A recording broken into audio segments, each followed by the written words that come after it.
Allah bu zaten içinden geliyoruz. İyi haberlerden geliyoruz. Allah razı olsun. Sağ olasın.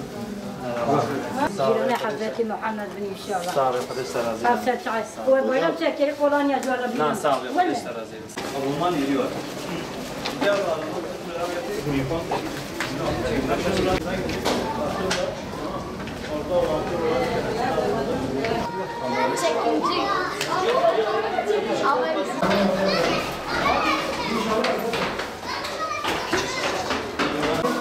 Selamünaleyküm. Baban yok. Camiye gitti. Sorun değil. Tamam gel size Muhammed'i getirmişiz. Tamam bana göster. Hala nerede? Aynen o da çıktı. Ha, evet. Tamam. Tamam. Hadi. Tamam söylersiniz.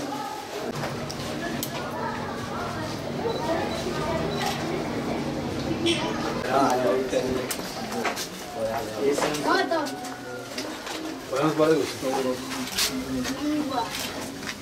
Nasıl ayarlıyorsun? Sözler bugün geldi. Zaten gelmiyor bize yetişmedi. Yani şu an bugün bir Ebrar adına gelmişiz.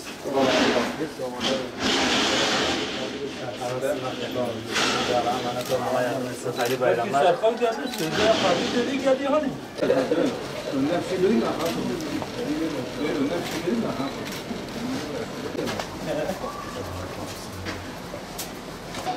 Selamünaleyküm.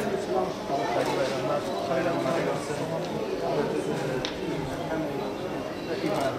Avrupa İHÜ Ebrar olarak bizler Diyarbakır'da hayırseverlerin bize vekaleten verdikleri kurban etlerini bugün şu anda dağıtmaktayız. Bu vesileyle hayırseverlerin Allah-u Teala hayırlarını kabul etsin. Bizde bulunan yüzlerce aileye biz kurban eti dağıtmaya devam edeceğiz inşallah. Hayırseverlerin de hayırlarını eksik etmemesini istiyoruz.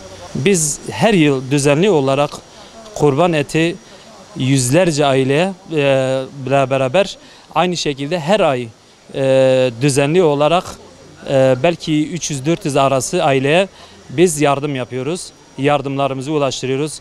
Koli yardımıdır, elbise yardımıdır, işte nakit aydı yardımıdır. Biz bu yardımları sürekli devam ediyoruz ve Allah'ın izniyle bundan sonra da biz devam etmeye çalışacağız.